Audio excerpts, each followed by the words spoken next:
రామను శ్రీరామునికిచ్చి రాముని శరణు వేడుమని రామదూతగా వచ్చితి నన్నను హనుమంతుని హతమార్చమని.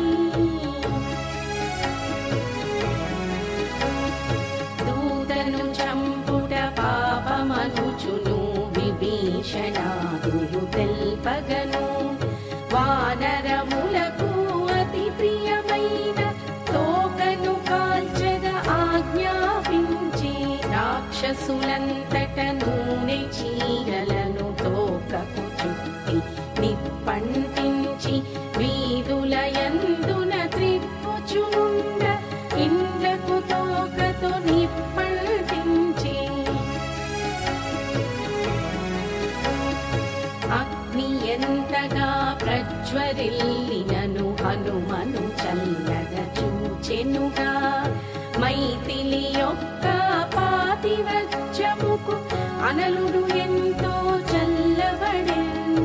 మండుచున్న తన వాలము తోడను గృహములనెన్ను కాల్చెనుగా మనోజ్ఞమైన లంకానగరిని భస్మీపటలము గావించి సుందరమైనది సుందరకాండ సుందరమెంతో సుందరము మారుతి విజయము మరి మరి వినగా మనసే పరవశముందెనుగా.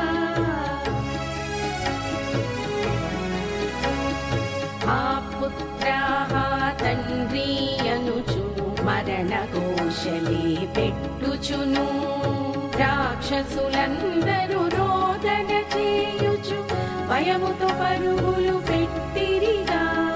పవనాత్మజుడు లాంగులాగ్రమును సాగరమందున చల్లాచి బీభత్సముగా నుందలంకను చూచి ఎంతయో భీతిల్లే. జానకీ మాత ఎటులనున్నదో చూడగ కోరి హనుమయ్య అతి త్వరితముగా వనమును చేరి సీతామాతకు ప్రణమిల్లే. రోహిణి చంద్రుని కలియునట్లుగా రాముడు నిన్ని కలియుననే శ్రీరాముడు అతి శీఘ్రముగాను లంకానాథుని వధించుననే.